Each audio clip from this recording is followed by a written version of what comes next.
Hello, मैं doctor आराधना तिवारी। आज हम लोग डिस्कस करेंगे एक बहुत इंपॉर्टेंट टॉपिक पे जिसका नाम है वैक्सीन। वैक्सीन जो आजकल घर घर में ये टॉपिक है डिस्कशन का। मेरे बहुत सारे फ्रेंड्स, रिलेटिव्स, पेशेंट्स मुझसे पूछ रहे हैं कौन सा वैक्सीन लें, कोवैक्सीन लें, कोविशील्ड लें या स्पुतनिक वी लें। तो मैंने कुछ रिसर्च किया, कुछ स्टडी किया, कुछ एक्सपर्ट्स की राय जानी, कुछ वायरोलॉजिस्ट के ट्वीट्स पढ़े, उसके अकॉर्डिंग, उसके बेसिस पे मैं आपको कुछ इन्फॉर्मेशन शेयर करना चाहती हूँ। पहले हम जान लेते हैं कि वैक्सीन होता क्या है। वैक्सीन एक ऐसा सब्सटेंस है जो किसी इन्फेक्टिव एजेंट से फाइट करने के लिए बॉडी के अंदर इंजेक्ट करते हैं।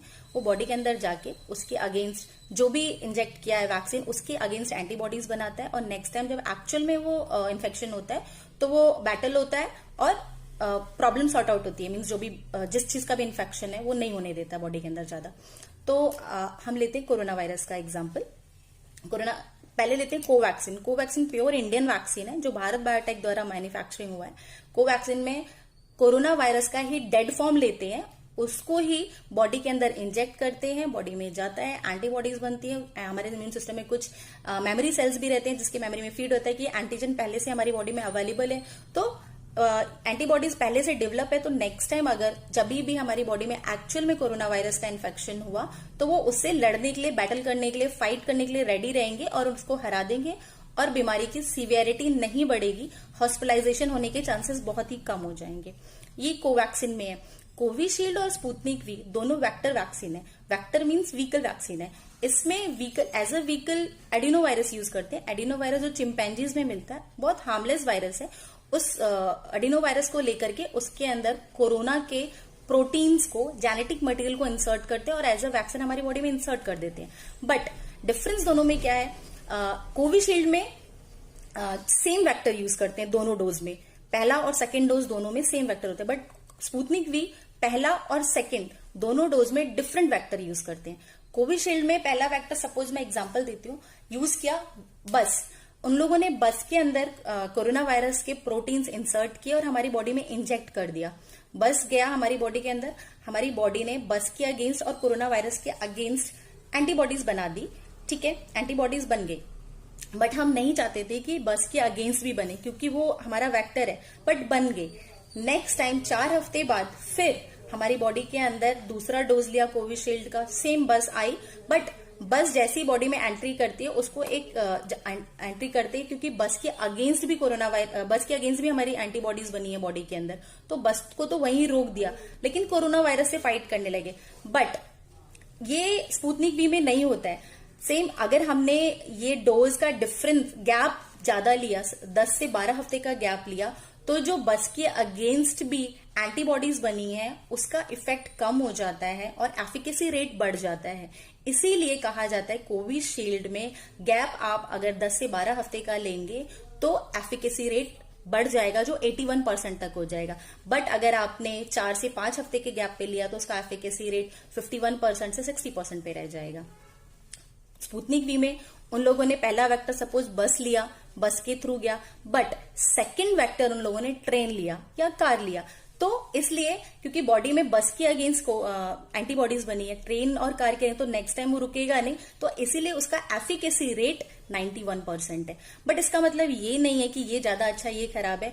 WHO के मार्जिन के अकॉर्डिंग 50% ही रहता है, बट इन तीनों का उससे हाई है। तो आप कोई भी वैक्सीन कभी भी ले सकते, जब भी आपको स्लॉट मिले या अवेलेबल रहे वैक्सीन तभी भी।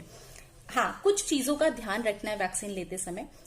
अगर कोविशील्ड के बारे में मैं बताऊंगी, कोविशील्ड अगर 60+ वाले लेते हैं तो उन लोगों के लिए बहुत ही ज्यादा इफेक्टिव है। 30 से 60 के बीच भी कोविशील्ड इफेक्टिव है। बट अगर आप 30 से नीचे हैं तो कोविशील्ड अवॉइड करें। बट मिल रहा है तो आप ले लें, बट कोवैक्सीन लेंगे तो ज्यादा अच्छा है। सेम कोवैक्सीन में अगर आप किसी हाइड्रोक्सी क्लोरोक्वीन दवाई पर है, इस मेडिसिन पे है, तो प्लीज अपने डॉक्टर से सजेशन जरूर ले। सेम लाइक कोविशील्ड, अगर कोविशील्ड आप लेने जा रहे हैं, अगर आपका प्लेटलेट काउंट कम है या थ्रोम्बोसाइटोपिनिया है आपको, तो प्लीज आप कोविशील्ड अवॉइड करें या फिर अपने डॉक्टर के सजेशन पे ही कोविशील्ड लें। और थोड़े से साइड इफेक्ट्स हैं जो तीनों वैक्सीन के हैं, जैसे चक्कर आना, फीवर होना, हेडेक होना और बॉडी पेन, बहुत थोड़े से हैं जो 24 to 40 आवर्स के अंदर आते हैं और रिजॉल्व भी हो जाते हैं। तो उसके लिए टेंशन की जरूरत नहीं है, ये बहुत कॉमन साइड इफेक्ट है, जरूरी भी है। और अगर ऐसा नहीं है कि नहीं हुआ है तो इसका इफेक्ट नहीं हुआ है, बट हाँ होता भी है तो कोई प्रॉब्लम नहीं है। और किसको किसको वैक्सीन नहीं लेना चाहिए, जिसको वैक्सीन के अंदर जो कंपोनेंट है उससे अगर एलर्जी है, आप अपने डॉक्टर से बात करो, तो उनको वैक्सीन नहीं लेना है। अगर कोई प्रेग्नेंट लेडी है, ब्रेस्ट फीडिंग लेडी है, उसको नहीं लेना है। कोई प्रेगनेंसी प्लान कर रहे हैं उनको नहीं लेना है। जिसका फर्टिलिटी ट्रीटमेंट चल रहा है उसको नहीं लेना है। अगर आप प्लेटलेट काउंट कम है आपका, उनको नहीं लेना है। ये और छोटे बच्चे का, सिर्फ इन लोगों के लिए अभी तक वैक्सीन अवेलेबल नहीं है, बाकी सब लोग वैक्सीन ले सकते हैं। वैक्सीन लेने के बाद भी आपको कोविड के अप्रोप्रिएट बिहेवियर का फॉलो करना है, मास्क पहनना है, हैंड सैनिटाइज करना है, सोशल डिस्टेंसिंग मेंटेन करना है।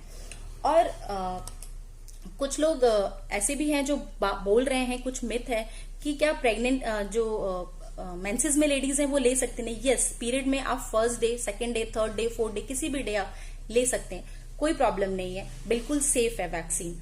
और अगर किसी को कोविड हो गया है और उसको वैक्सीन लेना है, तो कोविड होने के अगर नेगेटिव रिपोर्ट आया, नेगेटिव रिपोर्ट आने से 14 डेज के अंदर आप अपना वैक्सीन ले सकते हैं। अगर किसी को पहला डोज लेने के बाद कोविड हो गया है, तो उसका रिपोर्ट नेगेटिव आने के 4 से 6 हफ्ते के बाद आप सेकेंड डोज ले सकते हैं। ऐसा नहीं है कि वैक्सीन से सिर्फ लोग मर रहे हैं या उनको कुछ प्रॉब्लम हो रहा है। वैक्सीन बहुत सेफ है, ये इकलौता ऐसा वेपन है जिसके थ्रू हम कोविड को हरा सकते हैं और हमारे कंट्री को सेफ रख सकते हैं। सो प्लीज, जब भी आपके यहाँ कोविड के स्लॉट मिले वैक्सीन के, तो प्लीज लीजिए और कुछ बातों का ध्यान रखिए। Thank you so much.